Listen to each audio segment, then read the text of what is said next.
And yes, you can still get 3 months deferred payment and 0% APR finance on selected vehicles financed with Ford Credit.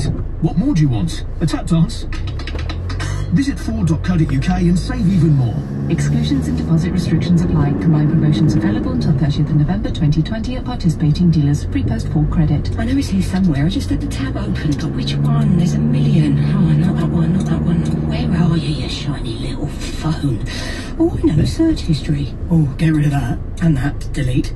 Your search is over. Our best ever Black Friday is here. Save up to £400 on the stunning Samsung Galaxy S20 FE. Search your till Black Friday. On select tariffs. £40 off device plan and £360 airtime discount based on 36-month contract. O2 refresh credit by Telefonica UK Limited. Eligibility and tax apply. Nick for breakfast. Call 0345 6060 973. 10 minutes before 8 and we'll return to the problems facing Sir Keir Starmer with again there's another civil war within the Labour Party in just a moment. But if we're talking about military matters, great news that we have the highest lift in defence spending since the Cold War, although it's puzzling. If you start with the Times, the figure to be spent is 16 billion. You get to the Guardian, it's 16.5, and when you get to the Daily Telegraph, it's risen to 24 billion. What is the true figure? There's only one way to find out, and ask the man who knows. Conservative MP and Defence Secretary Ben Wallace joins me now. Good morning, Secretary of State. Can I start with the figure? What do you understand it to be? Good morning. It is 16.5 billion in addition to our manifesto commitment of 0.5% real terms increase. So it's the extra money above our manifesto commitment. If we were just sticking to our manifesto commitment today, that would have been an 8 billion. So it's the 8 billion plus the 16.5 billion extra, which meant on that baseline it would be 24 billion. But I'm talking about 16.5 billion because effectively you would make the assumption that our commitment from the manifesto was plugged in. So it's an extra money on top of that. It's 16.5 billion and hopefully it will create the headroom to modernise and indeed face today's threats. Well, congratulations to you. Where will it be spent? Where will the cash go? Well, first of all, as you know, I've often been on your show as a previous security minister, so I spent 3 and a bit years looking at the threat every single day. It'll be about making sure we move our capabilities to match that threat. And also, we have got to a place, there'll be the people who ask why now. After 30, 40 years of sort of feast and famine in defence, we got to a stage where we had a big black hole of money that we needed to find. Our capabilities, our equipment were running out of being capable of defeating our adversaries, and we had to do something about it. So we will now see us maybe letting go of some capabilities, but also investing in new capabilities because the battlefield has changed. So we need to protect space. Everything we do in the West, certainly, is very, very dependent on space. Too dependent. We've seen the Russians and the Chinese test anti-satellite weapons. We've seen them, in some cases, we've seen the Chinese put weapons into space. That means that, for all the money we spend, if someone smashes up our satellites, we could become very vulnerable. So we need to invest in space, and we need to invest in the alternatives to space. Cyber is another thing. We saw what WannaCry did. If you remember, that North Korean WannaCry virus crippled our NHS outpatients booking system. If you can imagine that if we don't protect ourselves from cyber attack, again, I could spend all the money in the world on new missiles, but if I can't actually fire them because someone's attacked my fire control system, then of course, it's a waste of time. So you're going to see more money in cyber. And then we're going to, obviously spend more money in making sure that we have the right type of equipment on the battlefield.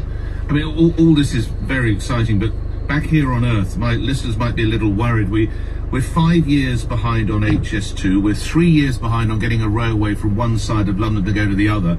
And it takes us longer to repair a bridge in Hammersmith than it took the Victorians to build it. But you're going to be firing rockets in space, Secretary of State. I wonder if you can join up the dots. First of all, despite often what is read, the MOD actually has some pretty good track record in innovation and modern equipment. We have a huge research budget, and we do roll it out. We already have capabilities in space. The United Kingdom, we have a communications satellite for our military. We have a track record of delivering that, and also we do have a track record of moving at speed. I'm not in charge of HS2, but I am in charge of, for example, the military's response to COVID. And from day one, we have seen that what the armed forces have brought taught the rest of government is resilience and an understanding about moving at speed. And we are determined to do that because our adversaries are not waiting. They absolutely aren't, and we have to catch up. Well, you mentioned COVID, and congratulations to you and all your colleagues for securing this sum of money. Given the pressures within the Treasury at the moment, how did you do it? Did you get Martin Bashir to forge some bank statements? Well, I think the Chancellor will reveal next week at the budget how he did it or how he found the money.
I'm a Lancashire MP. I've been in tier 3 lockdown literally on and off since July, if you remember. I would like everyone to get out of this as soon as possible. I would love to be able to get out of the pub. I would love to be able to just get back to some form of normal. The way I can do that quickest is to be best informed, closer to the decision point.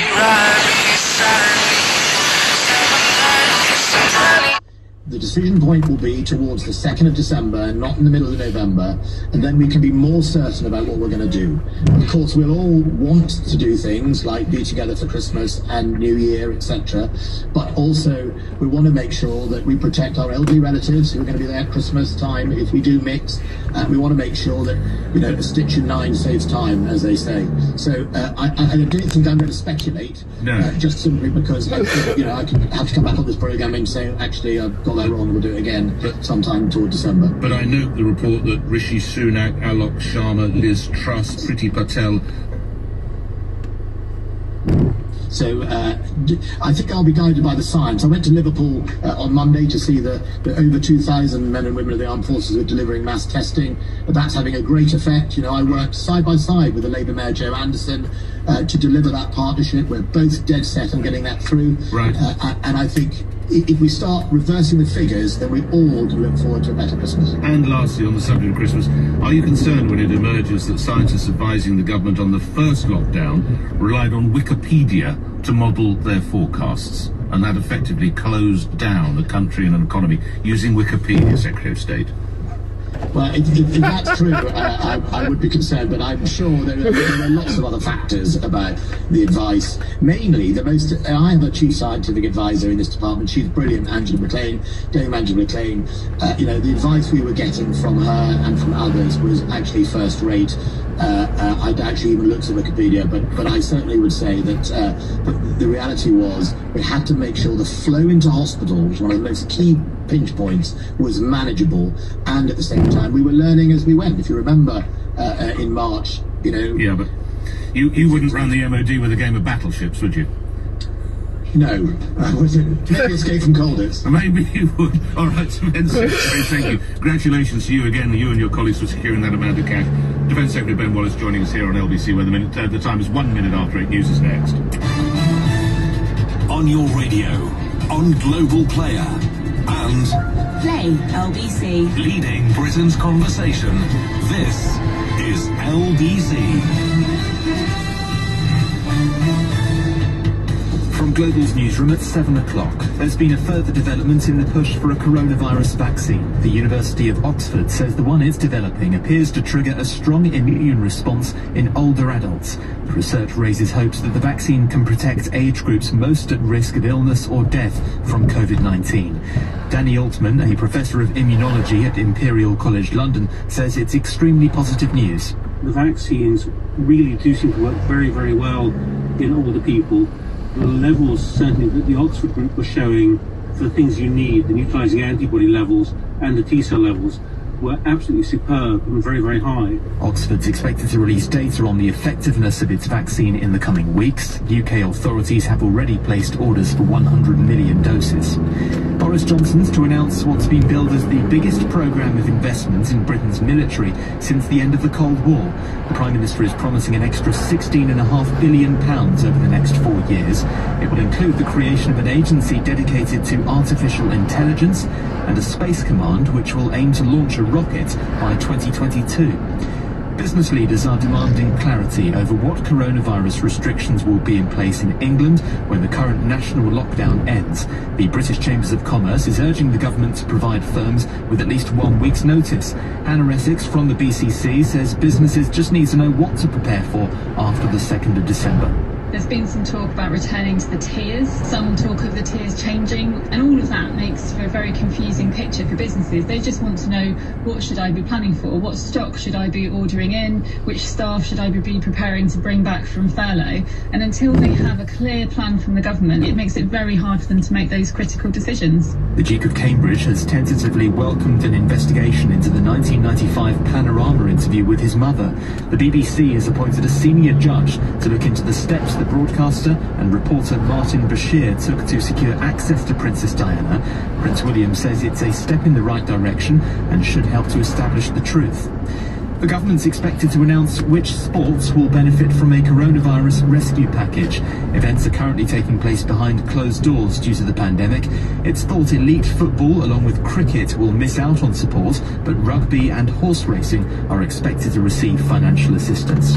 In the city, the FTSE 100 is reopening at 63.85 after closing up 19 points yesterday. The pound buys $1.32 and €1.11. And the weather, a colder day with some strong winds this morning. Showers moving south will become isolated later with some sunny spells developing. Wintry showers in the north and a high of 10 degrees. From Global's newsroom, I'm Simon Conway. Miss being spontaneous? Like driving around the city at night, taking a trip to the sea to watch the sunrise, or going skinny dipping in a moonlit pond? If so, get behind the wheel of the new Seat Ateca, a stylish, spacious and versatile SUV featuring 18-inch alloy wheels, full LED headlights and satellite navigation. Yours to drive for just £239 per month, with an initial rental of £1,434. Go on, you know you want to. The new Seat Ateca. Live large. 48-month contract hire, 10,000 miles per annum. Damage charges may apply. No ownership. Order by 16th of December. SEAT Financial Services. Visit seat.co.uk.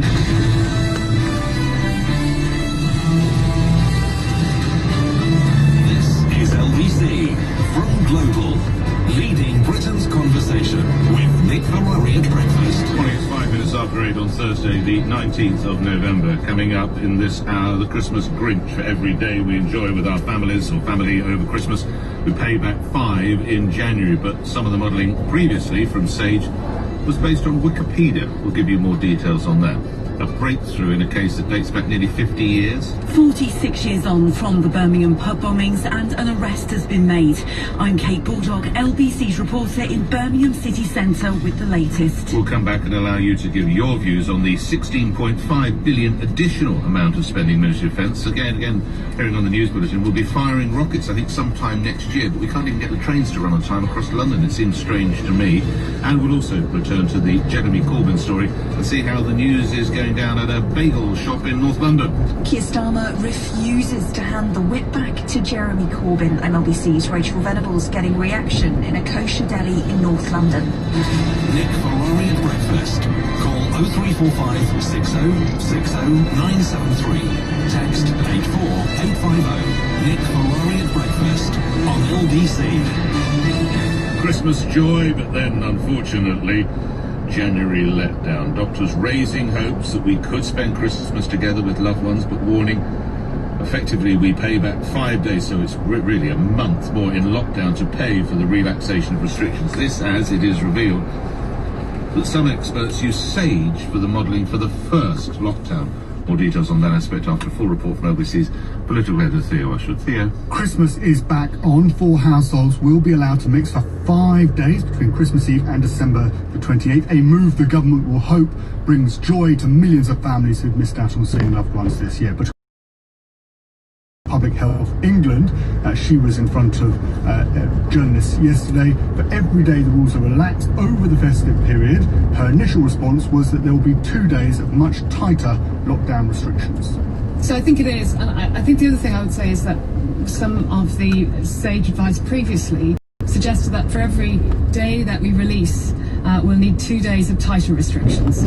So coming into Christmas, we need to be very careful about the number of contacts that we have to reduce transmission before Christmas and get our cases as low as possible.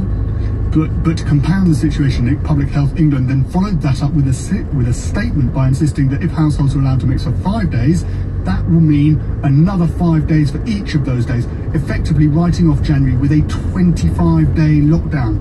That will prompt a huge revolt from Tory MPs in the COVID recovery group, already furious at the second lockdown. Former Chief Whip Mark Harper is their chairman. Saying to families you can have a reasonably normal family Christmas, but then putting restrictions in place which may well impact their livelihoods, I don't think is going to be a very welcome Christmas present.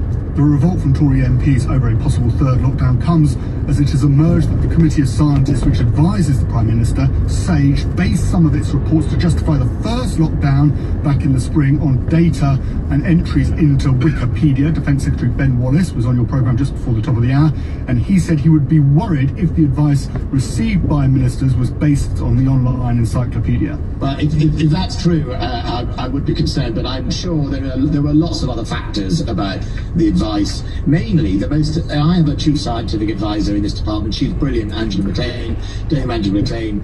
The advice we were getting from her and from others was actually first rate.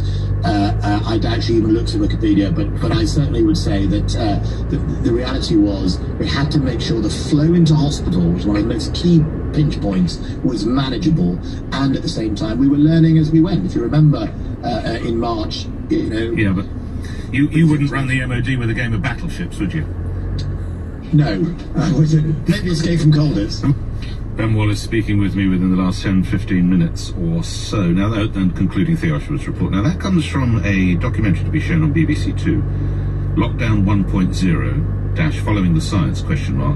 As the Daily Telegraph writes, at 9 p.m. tonight on BBC Two. Well, it couldn't be 9 p.m. this morning, could it? So you only need 9 tonight, or 9 p.m. Whoever wrote that, 9 p.m. BBC Two. And the joy is you can watch that, and of course comment on it on LBC afterwards. That is the joy of the radio. So what are we to make of the fact that scientists advising the government on the first lockdown, relied on Wikipedia in part for their modelling, and have said that out-of-date information meant forecasts in March were wrong and contributed to a delay, when we're now told that every day we might enjoy over Christmas we have to effectively pay back with 5. Dr. Mike Tildersley is Associate Professor of Life Sciences and expert in disease modelling at the University of Warwick, and a member of the Scientific Pandemic Influenza Group on Modelling, which is a subgroup of SAGE, but is speaking in a personal capacity in the conversation we're about to have. Do you buy this 5 days for every day off? We have 5 days where we're locked up. Good morning. Good morning. I'm not quite sure where this 5-day figure has come from, because actually, if we think about it this realistically, it really depends upon the scale of the relaxation. I can certainly believe, let's say, for example, if we went back to where we were, say, pre-March this year, where we had large-scale mixing, everyone was going down to the pub and not socially distancing and all these things, then we could imagine that could cause a big surge in infection over the Christmas period. If we had a more mild relaxation, and this is sort of more along the lines of a lot of things that we've been discussing through SPI-M, sort of merging of household groups, essentially really... SPI-M is the committee you work with, just to explain to everybody what SPI-M is. Yes, on you go, thank you, yeah. Sorry. Yeah. That's my job. So the subgroup of SAGE that sort of looks at the modelling of the virus, what we've been looking at really is more kind of the idea of households being together, so small merging of, say, different bubbles, which would involve, it would involve an increase in risk, certainly, but if we could keep mixing down in other areas, particularly out in hospitality venues, not mixing in large groups, for example, our suggestions would be that, yes, there would be an impact of that, but this kind of 1 to 5 day just doesn't really seem to make a lot of sense to me, given that what we are seeing in terms of what we would expect mixing to increase to and the risk over that period with increased household sort of mixing. So, Professor, you are a fan of, and you think that tiers can work? I think the tier system, there were some issues with the tier system. It was pretty clear that tier 2 was not sufficient to bring the R number below 1. That was pretty evident before we went into lockdown. Tier 3, we were still at the stage when we went into lockdown that we didn't have enough data, because tier 3 had only really come in relatively recently, for us to get a sense of how effective it was. Looking at that retrospectively now, a couple of weeks later, it does look like tier 3 may have been effective enough to bring the R number below 1. The difficulty with the tier system, of course, is it's quite hard to get out of a higher tier, because even if you bring R below 1, and it's not below 1 that much, cases aren't going to go down dramatically, and of course we know that a high tier has big impact on hospitality and so forth. And we'll leave it there, Doctor, and thank you for your input. Dr. Mike Tildersley, you're Associate Professor of Life Sciences and expert in disease modelling at the University of Warwick, and you're a member of that subcommittee, but was speaking personally 13 minutes after 8. Let's get the political input. As it is reported that there is a growing rebellion facing the Prime Minister. Andrew Pearce is consultant editor at the Daily Mail and, of course, is on the LBC team sheet. He's here every Friday evening from 6 p.m. I did that deliberately. You just needed Friday evening from 6 or Friday, and I don't need to tell a sage-old journo like Andrew what I was doing there. He joins me now. Talk a little bit about the rebellion. I read in your newspaper today, Rishi Sunak, Priti Patel and others ganging up on the PM. Andrew, good morning. Good morning. Well, and it's because they think the medicine that's being applied to the patient in terms of the lockdown is too severe, too draconian.